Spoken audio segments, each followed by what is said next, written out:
unfortunately, not all the schools has the code of principle. So if your school is not belong to any code, you can agree or accept the accredited code of practice for teachers from the website www.accredited.com, which states on 5 principles. The first one, conviction or a belief that excellence is achieved via competence. So excellence, to be an excellent teacher, it can be achievable by being a competent teacher and to work on your skills and knowledge, of course, and abilities and your habits. Number 2, to believe in the worth, individuality, and dignity of each person. Each person is a unique person, has a dignity, and he worth what you work for or your hard work. A commitment to truth, excellence, and democratic principles. So you have to be committed to all the goodness in the world. And in alliance to freedom to learn and teach. Everyone has the right to acquire knowledge and to learn. Dedication to the principle of equal opportunity for all. So all should have the equal opportunity and the right to learn. And for everything, all are equal, so you have to be dedicated to equality and the same equal opportunity for all regarding learning and all other rights. Members of TEFL teaching professions are committed to demonstrate the following values and ideals which underpin the profession. So, beside the code of what we have learned, the code of practice, there are some also values that teachers has to dedicate to it. So number 1 is honesty and integrity, acting with impartiality, truthfulness, and honesty. So you don't have to differentiate between students. You have to treat them equally with equality and give them the same opportunity, truthfully and with honesty. Dignity and diversity. So all person has the same rights, and all persons are unique and they have different needs, so you have to believe in their individuality and diversity. Respect and trust. So you have to acknowledge the contribution that mutual respect. So you have to state a mutual respect, trust, and confidentiality make a student well-being and learning. Make to students well-being and learning. So you have to state a mutual respect and trust between teachers, students, teachers, and their families, teachers, and their colleagues. Responsibility and accountability. So you have to be a responsible person, that they can rely on you in all their problems, and they can approach you in the time of need. So you have to be a role model, modeling the behavior, attitude, and positive values which are widely accepted in the society, and encouraging students to apply them and critically appreciate their significance. So you have to be a role model for them, so they can trust you and they can imitate you.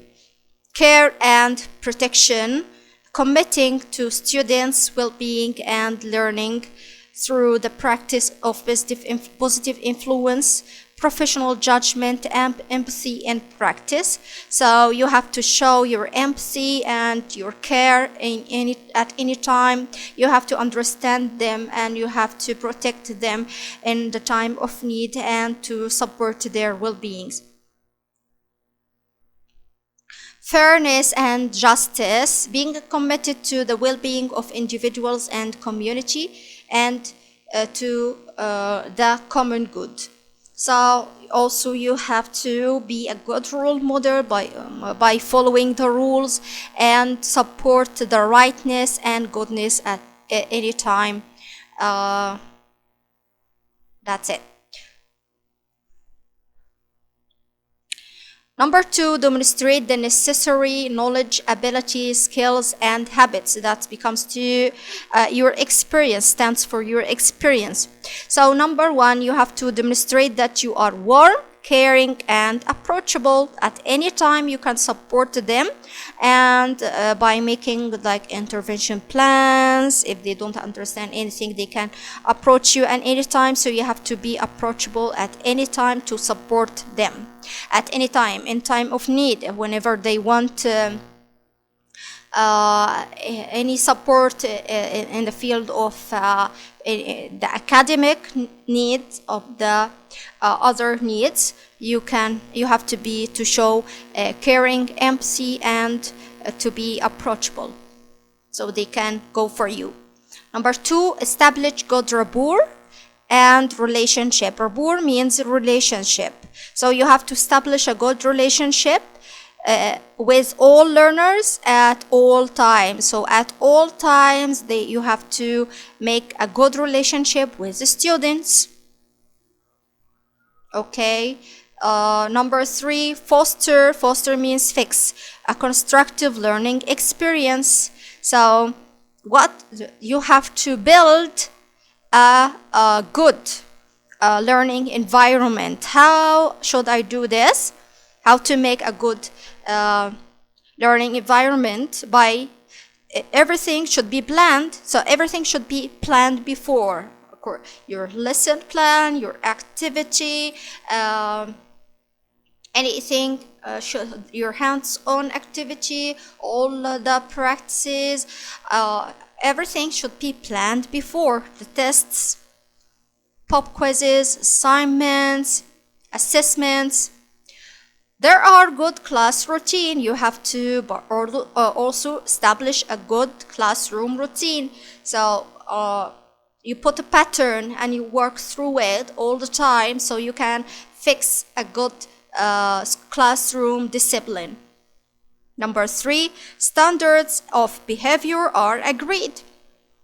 So you have to be a role model to with your good behavior, and you have to encourage students to follow your good behavior all the time and with all the teachers. So standards of behavior are agreed. You have to put a good behavior standards for all the students to behave. It should be agreed, so it won't be only with you, no, for all the classes and all the periods all the time, as I guess. Number 4, an inclusive environment is created where all learners are treated fairly and equally. The inclusive learning environment which accommodate all students' needs and understand their diversities. So now in the inclusive learning, they also accommodate students with special needs or with dyslexias. So also you have to understand all students' needs to provide a good classroom environment which can all students can work together and can acquire the knowledge that they need according to their abilities. Okay. I can state this in Arabic. ممكن أقول دوت بالعربي. في دلوقتي عملوا حاجة اسمها inclusive learning في بعض المدارس. أغلب المدارس اللي موجودة في أوروبا، أستراليا، أمريكا، وكندا الانكلوسيف ليرنينج اللي هو كله بيتعلم في كلاس روم واحد، بيحطوا أطفال ذوي احتياجات صعبة أو صعوبات تعلم مع الأطفال العاديين، وكله بيتعلم على حسب احتياجاته وعلى حسب الليفل اللي هو يقدر يتعلمه. ومفروض ان التيتشر بتوفر الجو المناسب للكل ان هو يتعلم في وقت واحد. طبعا بيئة مناسبة، بيئة تعاونية، بيئة آمنة لكل الطلاب وكل الاحتياجات ان هم يقدروا يتعلموا. That's what means inclusive learning environment.